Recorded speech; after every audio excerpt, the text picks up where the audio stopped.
అయినటువంటి ఆ రోజులు మీరు అన్ని విషయాలు మర్చిపోవడానికే ప్రయత్నించండి అంటున్నారు బాబా.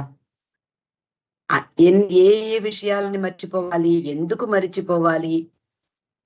అంటే దాని వలన అంటే మీకు సంబంధించినటువంటి విషయాలన్నీ కూడా మరచిపోయి, నా సన్నిధిలో ఉన్నప్పుడు మీ హృదయాలు పరిశుద్ధమవుతాయి. అప్పుడు భగవంతుడనైనటువంటి నేను ప్రవేశించడానికి వీలు కలుగుతుంది. మీరు ఎన్నో తప్పిదాలు చేయవచ్చు. ఎన్నో బలహీనతలు కూడా ఉండవచ్చు మీకు. ఎన్నో మీలో దోషాలు ఉండవచ్చు. వేటిని పరిశీలించకండి. అన్నిటినీ పక్కన పెట్టేయండి. అలాగే మీరు మీ పేరు ప్రతిష్టల కోసము, స్థితిగతులు నాకిలాగా, నేను ఇలాంటి వాడిని, నా స్థితి ఇది, నేనెంతో సంపన్నుడను, లేదా నేనెంతో బీదవాడను, నా చదువు ఇంత గొప్ప చదువు చదివాను, నాకు ఆధ్యాత్మిక విషయాల పట్ల చాలా అవగాహన ఉంది. ఇలాంటివన్నీ గూడా మర్చిపోమంటున్నారు. అన్నిటినీ విస్మరించండి. మీకు తెలిసిన దానిని గురించిన ఆలోచనలు కూడా మరిచిపోవడానికే ప్రయత్నించండి. బాగా తెలిసినటువంటి విషయం ఉంటుంది. అలాంటి విషయాన్ని కూడా మీరు మరిచిపోవడానికే ప్రయత్నించండి అంటున్నారు బాబా.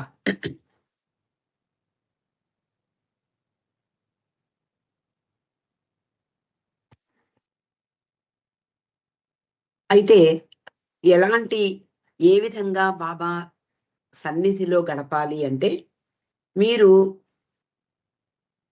మీ కుటుంబ నేపథ్యం, మీ కుటుంబం అంటే మీ ఊరు, మీ వాతావరణం అక్కడే ఉండనివ్వండి. మళ్ళీ వాటిని కూడా మీ వెంట మెహరాబాద్‌కి తీసుకురాకండి. మీరు భౌతికంగా ఇక్కడున్నారు. కానీ అదే విధంగా మానసికంగా ఇక్కడ ఉండేలా కూడా చూసుకోండి. దానికి కూడా ప్రయత్నించండి అంటున్నారు. అంటే ఓన్లీ శరీరం మాత్రమే భగవంతుడిని ధ్యానం చేయడం కాదు. మానసికంగా ఆయన సన్నిధిలో ఉంటూ ఏమాత్రము అంటే అవకాశం లభించినప్పుడు ఆయన సన్నిధిలో ఉండడానికే ప్రయత్నించాలి అంటున్నారు. నేనెక్కడ ఉన్నా నన్ను అనుసరించండి. అలా కాకపోయినట్లయితే మీరిక్కడ భౌతికంగా ఉన్నప్పటికీ మీ పాత ప్రపంచంలోనే మానసికంగా ఉండిపోగలరు. అంటే మీరు కేవలము మీ శరీరాన్ని ఇక్కడికి తీసుకొచ్చి మనసంతా మీ కుటుంబం మీద లేదా మీ ఊరు, మీ యొక్క ఆస్తి, అంతస్తులు, వ్యాపారము, ఉద్యోగము వీటిని గురించే తలచుకుంటూ ఉంటే మీరు ఇక్కడికి వచ్చినటువంటి ప్రయోజనం సమకూరదు, సిద్ధించదు అంటున్నారు. అయితే మనకి ఆలోచనలు అంటే మనకి మనసు ఉన్నంత సేపు ఆలోచనలు వస్తూనే ఉంటాయి. బాబాయే చెప్పారు మనందరికీ కూడా. మనసుని ఎక్కడికి పంపించేస్తాం? ఏమీ చేయలేం. మనసు ఉన్నంత సేపు ఆలోచనలు తప్పకుండా వస్తాయి. మరి దీనికి పరిష్కారం ఏమిటి?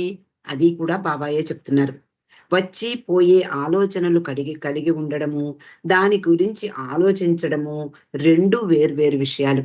చూడండి మనకి ఎంత అంటే సూక్ష్మమైనటువంటి విషయాలు బాబా చెప్తున్నారు. వచ్చి, పోయే ఆలోచనలు ఉంటూ ఉంటాయి. ఒక క్షణంలో వస్తాయి, పోతాయి. మనం వాటిని గురించి మర్చిపోతాం. అసలు వచ్చినట్టు కూడా తెలీదు.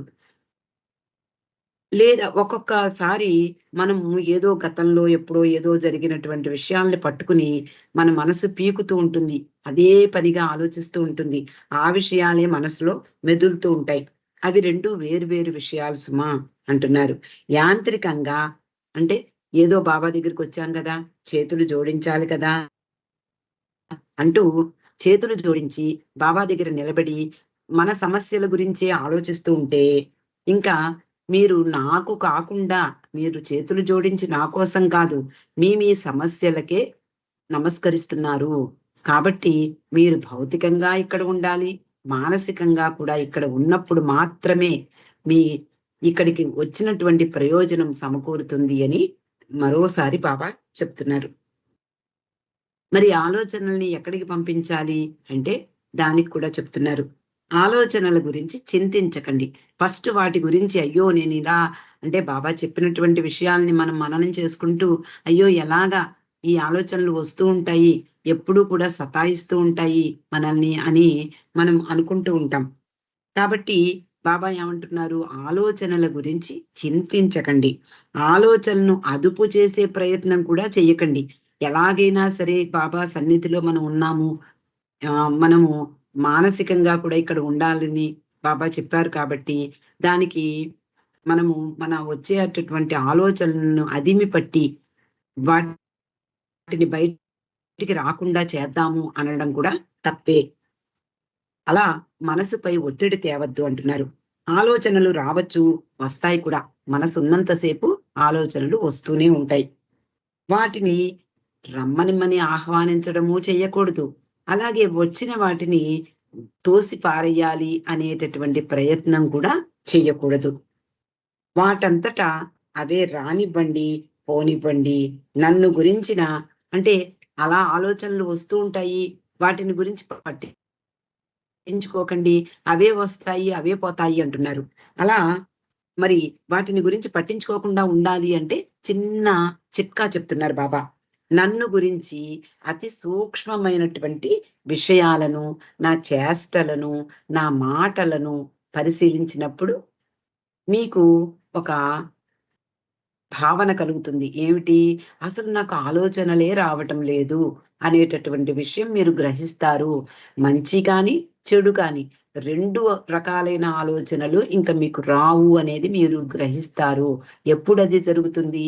బాబా గురించినటువంటి చిన్న చిన్న విషయాలు.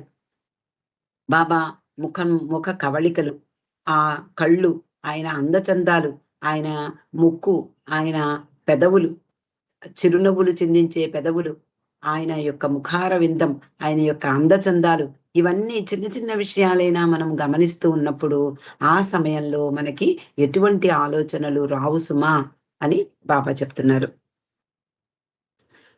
పైగా బాబా ఇక్కడ మానసికంగా ఇక్కడ చెప్తున్నారు. అంటే మానసికంగా కూడా మీరిక్కడ ఉండండి. భౌతికంగా మీరు నా దగ్గరికొచ్చారు. మానసికంగా నా సన్నిధిని ఆస్వాదించండి అని చెప్తున్నారు. అయితే భౌతికంగా కూడా మనం జాగ్రత్త వహించాలి. మానసికంగా ఎలాగైతే ఆలోచనల గురించి పట్టించుకోకుండా ఉండాలో, మా భౌతికంగా కూడా భౌతికంగా కూడా ఆరోగ్యాన్ని జాగ్రత్తగా కాపాడుకోవాలి. చూడండి, మనకి ఆరోగ్యం ఉంటే తప్ప అంటే హాయిగా ఉంటే తప్ప మనము బాబా ప్రవచనాలు వినలేము. అలాగే బాబా పుస్తకాలు కూడా చదవలేము. అన్నీ మనకి సమానంగా ఉండాలి. మానసికంగా ఆరోగ్యంగా ఉండాలి. అలాగే భౌతికంగా కూడా ఆరోగ్యంగా ఉండాలి. కాబట్టి బాబా ఆ సహవాసీయుల్ని అంటున్నారు. ఎందుకు అంటే మెహరాబాదు చలి ప్రదేశం. తప్పనిసరిగా వెళ్ళిన వాళ్ళందరికీ జలుబు చేస్తూ ఉంటుంది. ఏమాత్రం అనారోగ్యం కలిగినా బాబా అంటున్నారు, డాక్టర్ నీలు ఉన్నాడు, లేదా కనకదండి సూర్యనారాయణ ఉన్నారు. వీళ్ళిద్దరినీ సంప్రదించండి. హోమియో వైద్యం అలవాటున్న వాళ్ళు పాద్రి దగ్గరకు వెళ్ళండి. కానీ ప్రేమ తాపంతో బాధపడే వాళ్ళకి మాత్రం నేనే వైద్యుడను అంటున్నారు. అంటే దేవాది దేవుడైనటువంటి ఆయన దేనికి వైద్యం చేస్తారు? ప్రేమ తాపంతో బాధపడే వాళ్ళకి ఆయన అనునయిస్తారు. దాని గురించి చెప్తున్నారు. కాబట్టి భౌతికంగాను, మానసికంగాను మనం స్థిరంగా ఉండకపోతే ఎటువంటి చిన్న చిన్న ఆధ్యాత్మిక విషయాల్ని కూడా మనం పట్టించుకోలేమనే ఉద్దేశంతో బాబా ముందరే అక్కడ వచ్చేటటువంటి సహవాసీయుల యొక్క ఆరోగ్యాన్ని దృష్టిలో పెట్టుకుని మానసికంగా కూడా ఇక్కడ ఉండండి అని వాళ్ళతో చెప్తున్నారు. అయితే మరి సాధారణంగా వచ్చేటటువంటి అనారోగ్య సమస్య ఏమిటి అంటే జలుబు. మరి జలుబు చేసే సూచనలు రాగానే వెంటనే చికిత్స చేయించుకోండి. జలుబే కదా పోతుంది అని అనుకోవద్దు. అంటే చిన్న విషయాల్ని కూడా బాబా ఎంత సూక్ష్మంగా పరిశీలించి మనకి ఒక అవగాహన కలిగజేస్తున్నారు. దేనికోసం ఇదంతా, ఈ బేస్ అంతా దేనికోసం అంటే ఈ ఆయన చెప్పినటువంటి చిన్నవైనా పెద్దవైనా ఆధ్యాత్మిక విషయాలు మన మనసుకు లేదా మనకి తలకి ఎక్కాలి అంటే ఈ సూచనలు పాటించడం తప్పనిసరి అని ముందరే చెప్తున్నారు. మరి చిన్న చిన్న జలుబే కదా అదే పోతుంది అనుకోవద్దు. ఎందుకు అంటే 6 రోజులు ఇంకా మీరు నాతో ఉండాలి. కాబట్టి మీ ఆరోగ్యాన్ని కాపాడుకొనండి. జలుబు చేసే సూచనలు ఉంటే వెంటనే చికిత్స చేయించుకోండి. లేకపోతే ఆ జలుబు అందరికీ వ్యాపిస్తుంది. అలా వ్యాపించినప్పుడు ఇంక నా ఎదురుగుండా కూర్చుని తుమ్ముతూ కూర్చుంటారు. తుమ్ముతూ అలా ఆ తుమ్ములే బృందగానంగా నాకు వినపడతాయి. అలా మీరు తుమ్ముతూ ఉంటే నేను చెప్పే దాని వల్ల మీకు ఎటువంటి ప్రయోజనము ఉండదు అని బాబా ముందరే హెచ్చరిస్తున్నారు. సరే, బాబా ఇలా చెప్పడంతో అక్కడ ఉండేటటువంటి వారి అందరూ కూడా వాళ్ళని వాళ్ళు పరీక్షించుకుంటున్నారు. ఏమిటి? దగ్గి లేదా మాట్లాడి అంటే వాళ్ళకి జలుబు వచ్చే సూచనలున్నాయా? అలా గొంతు సవరించుకుంటూ బానే ఉన్నాం కదా! లేదా వెంటనే బాబా చెప్పినట్లు ఏదో దేనికైనా వెడదాము, డాక్టర్ దగ్గరికి వెడదాము అనే ఉద్దేశంతో వాళ్ళు గొంతులు సవరించుకుంటున్నారట. మళ్ళీ బాబా అంటున్నారు, అతి ముఖ్యమైన విషయాలు ఇవి. ఏమిటి? మీ నిత్య జీవితంలో ఎదురయ్యే సమస్యలు, ఆరోగ్యం, ధనము, సామాజిక స్థితిగతులు ఇలాంటివి చిన్న చిన్న విషయాలు ప్రస్తుతం మరచిపోవాలి అని ఖచ్చితంగా చెప్తున్నారు. అంటే నిత్య జీవితంలో అనేక మందికి అనేక సమస్యలు ఎదురవుతుంటాయి. ప్రతినిత్యము కూడా సమస్యలు ఎదుర్కొనే వాళ్ళు ఎంతో మంది ఉన్నారు. ముఖ్యంగా అనారోగ్యం, లేదా ధనం సంపాదించలేకపోతున్నాం, లేదా ఆ ధనం వచ్చింది సరిపోవటం లేదు. సామాజిక స్థితి ఎదగాలి, ఇంకా ముందుకు ఎదగాలి. ఇలాంటి విషయాలన్నీ కూడా చిన్న చిన్న విషయాలు. వీటిని మరచిపోవాలి అని చెప్తూ, అలాగని ఇక్కడకు రావడం వలన అంటే మీరు మరిచిపోండి, వాటి గురించి మరిచిపోండి అంటే, ఓహో! మనం వెళ్ళేసరికల్లా మంచి బాబా యొక్క మన స్థితిగతులను మార్చేస్తారు. లేదా ధనం లేని వాళ్ళకి ధనం సమకూరుస్తారు. లేదా ఆరోగ్యం లేని వాళ్ళకి ఆరోగ్యం వస్తుంది. ఇలాంటి భ్రమలో పడకండి అని మళ్ళీ గుర్తు చేస్తున్నారు. అలాగని ఇక్కడికి రావడం వలన మీ జీవితంలో కష్టాలు, నష్టాలు తొలగిపోగలవని భ్రమపడకండి. ఆరోగ్యం కొరకు, ధనం కొరకు నా నా ఆశీర్వాదం కోరకండి అంటున్నారు. నాకు నీ ఆశీర్వాదం కావాలి అని బాబా దగ్గరికి ఎవరైనా వెడితే, నేను నా ఆశీర్వాదం కోరకండి.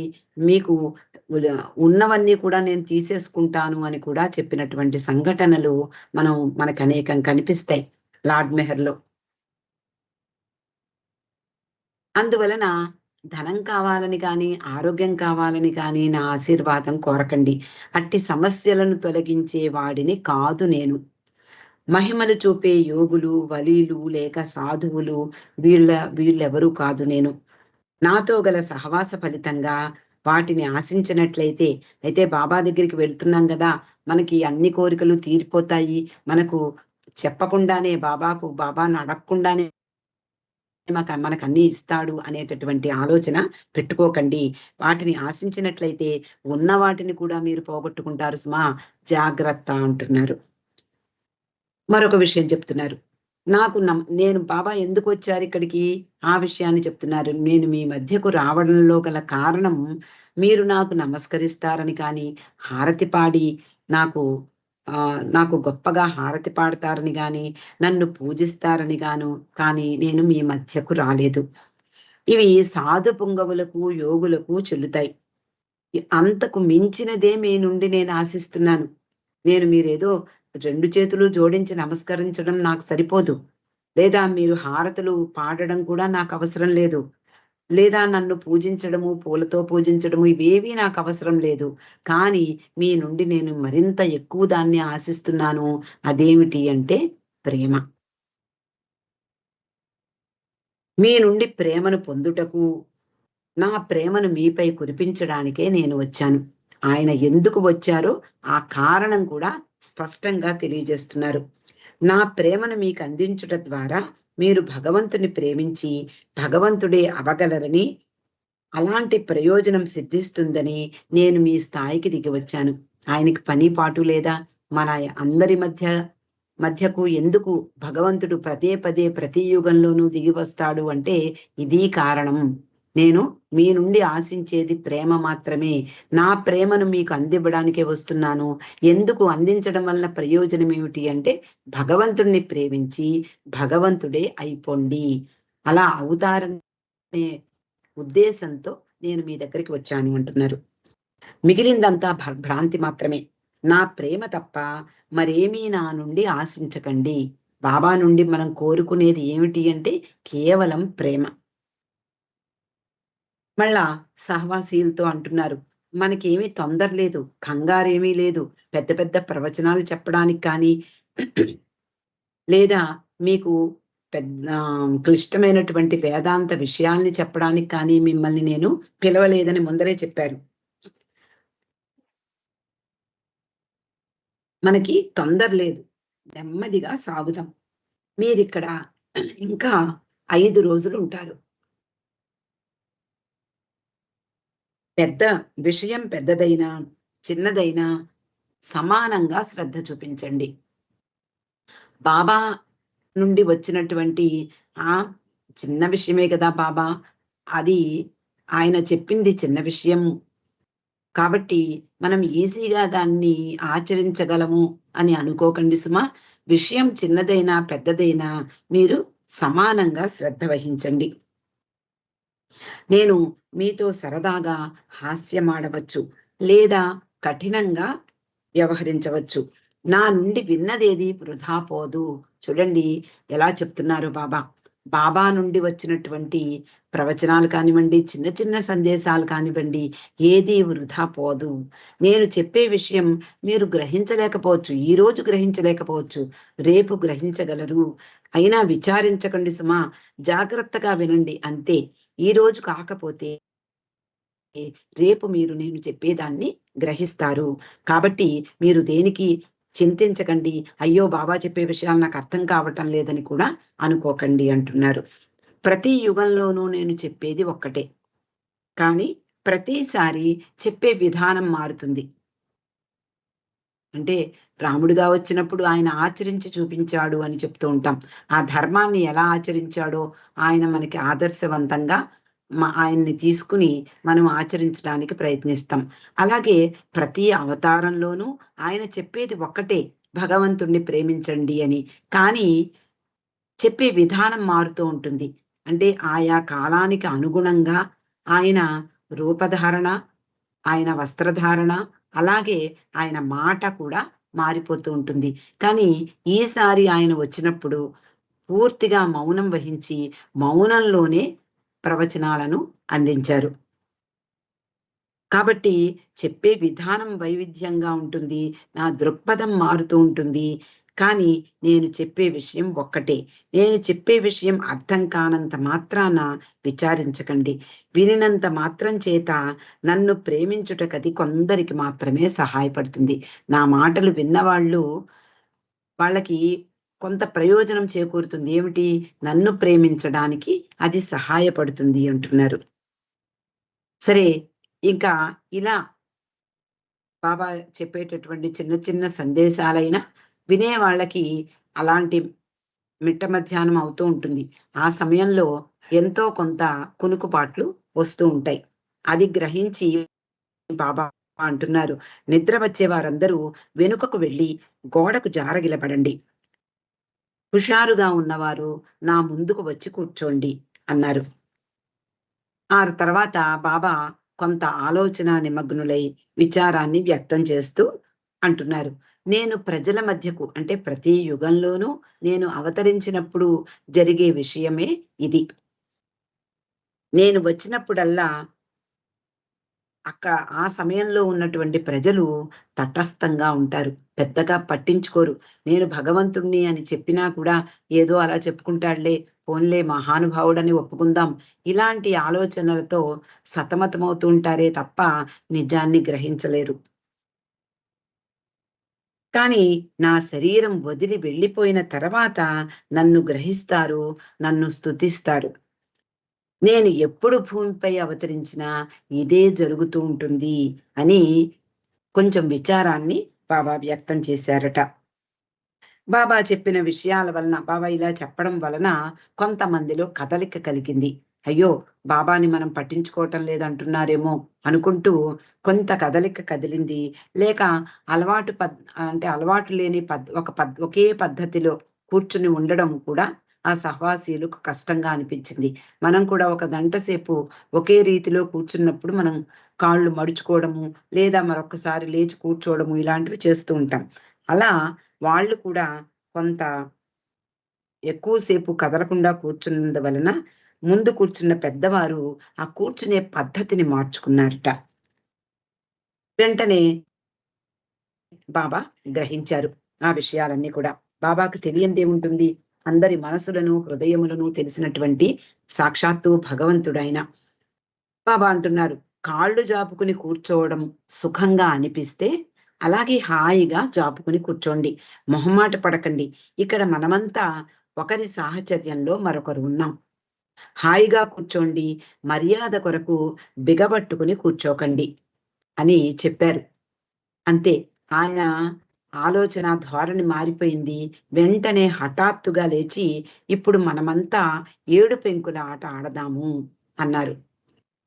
ఆయన లేచేసరికి అందరూ ఉత్సాహంగా, బాబాతో ఆటలాడడం అంటే ఎంత అదృష్టం.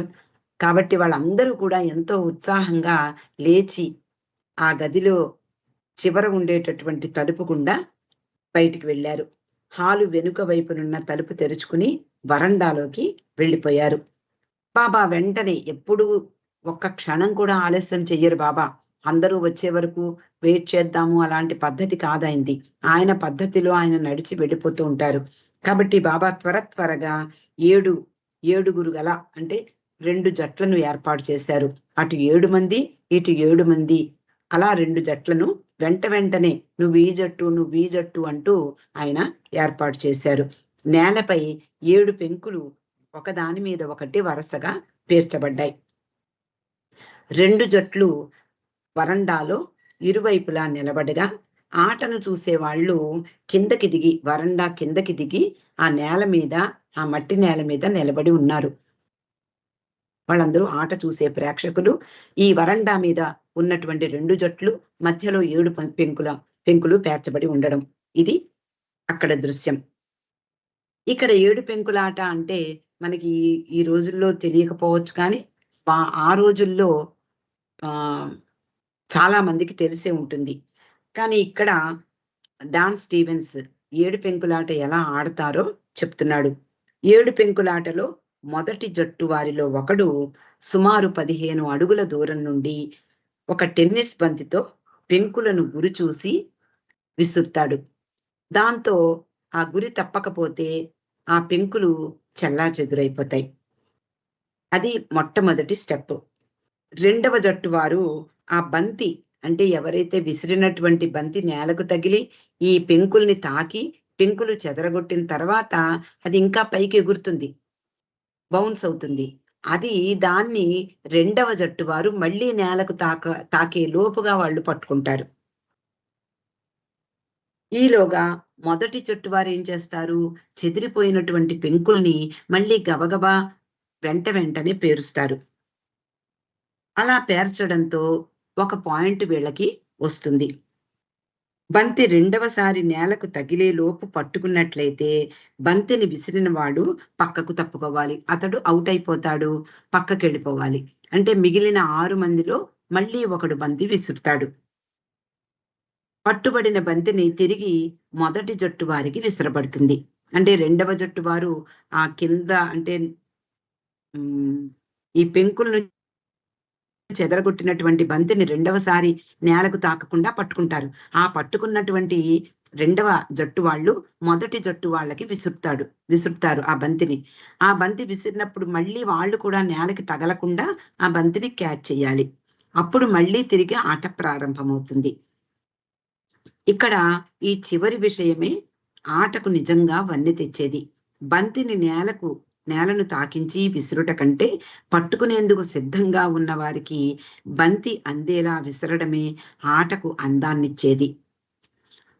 ఈ ఇరువురి జట్లలో ఈ 2 జట్లు ఎలాంటి జట్లు? మంచి ఆటగాళ్ళు. బొంబాయి, పూనా యూనివర్సిటీల నుండి వచ్చినటువంటి చురుకైనటువంటి ఆటగాళ్ళు వాళ్ళు. ఆ విద్యార్థులలో ఒకళ్ళని వర్ణిస్తున్నాడు డాన్ స్టీవెన్స్. నల్లటి జుట్టు, సన్నని మీసం, చూపులో పట్టుదల అలాంటి వాడు ఒక జట్టులో ఉన్నవాడు. ఎదుటివారు విసిరిన బంతిని రెండవసారి నేలకు తగలకుండా పట్టుకోవడంలో నేర్పరి. అటువంటి చురుకు కలిగినటువంటి ఆటగాడు. మరొక ప్రక్క ఈ జట్టులో మరొకడున్నాడు. అతడు మోటుగా ఉంటాడు. అతడు అవతలి జట్టు వారికి తేలికగా పట్టుపడకుండా బంతిని విసిరేవాడు. అంటే వాళ్ళు క్యాచ్ చెయ్యలేని విధంగా బంతిని విసురుతాడు. అందులో ఇతడు నేర్పరి. ఈ ఇద్దరి మధ్య మిగిలిన వారి సహాయం లేకుండానే ఆట చురుకుగా సాగుతోంది. ఇలా ఆట ప్రారంభమైంది. బాబా రెండు వైపులా చూస్తూ ఉన్నారు. ఆట ఇటువైపు వాళ్ళు, అటువైపు వాళ్ళు పట్టుకోవడము, ఈ నేలకు విసిరినటువంటి బంతిని మరోసారి నేలకు తగలకుండా పట్టుకోవడము, అలాగే చెదరినటువంటి ఈ పెంకుల్ని మళ్ళీ పేర్చడము, ఇలా ఆట కొనసాగుతోంది. ఆట మొత్తానికి ఒక దెబ్బ కూడా తీయకుండానే ఇద్దరూ బంతిని విసిరేవారు. అంటే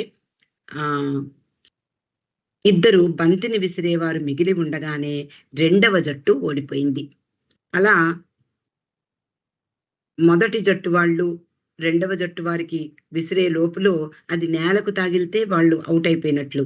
అలా ఇద్దరు మాత్రమే ఒక జట్టులో ఉన్నారు. మిగిలిన వాళ్ళు రెండవ జట్టు వారు వాళ్ళు పూర్తిగా ఓడిపోయారు.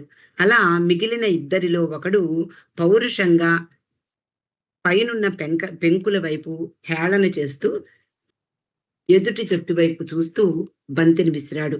అంతే, ఎదుటి జట్టులోని గొప్ప ఆటగాడిచే బంతి సులభంగా పట్టుబడింది. అతడు తిరిగి బంతిని బద్ధకంగా విసిరాట. మధ్యలో ఒక తెల్లని హస్తం దాన్ని మధ్యలోనే పట్టుకుంది. అది బాబా. అలవోకగా బాబా బంతిని తీసి కంగారు పడే బంతిని విసిరిన వారికి అందివ్వగా ప్రేక్షకుల హర్షధ్వానాల మధ్య బంతిని విసిరే వారందరూ మళ్ళీ ఆటలోకి వచ్చారు.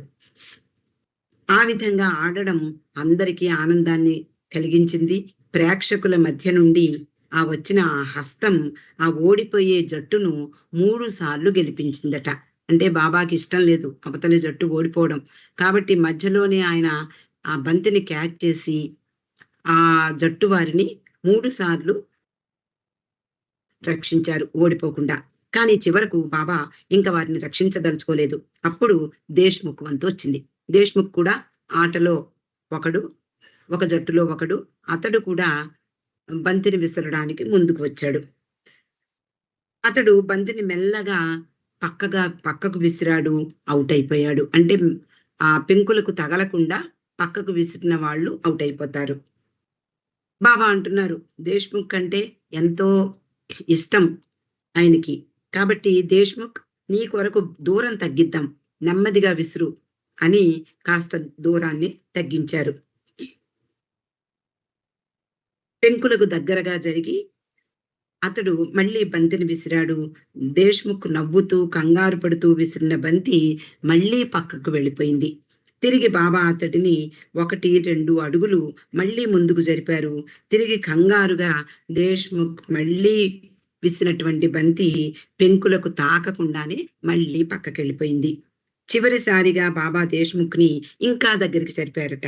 ఈసారి పెంకులకు మరీ దగ్గరగా ఉన్నాడు. వెంటనే అది వెయ్యగానే అది ఆ పెంకులు చెల్లాచెదురైపోవాలి. అలా అంత సూటిగా తగిలేట్లు వీలైనంత దగ్గరలో ఉన్నాడు. కానీ ఆశ్చర్యం, ఆయన వేసిన బంతి గురి తప్పింది. బాబా ఆట ముగిసినట్లుగా 2 చేతులను పైకెత్తి ముందుకు నడిచేశారు. అంటే ఆట పూర్తయింది, ఇంకా చాలు ఆట అంటూ ఆయన ముందుకు నడిచారు. 2 చేతులు ఎత్తడంతో అక్కడ వాళ్ళందరికీ అర్థమైపోయింది. ఇంకా ఆట పూర్తి చేశారు బాబా. ఇంకా దాన్ని ముగించారు అంటూ అందరూ కూడా ఆయన వెనకే హాల్‌లోకి ప్రవేశించారు. అవతార్ మెహర్ బాబా కీ జై.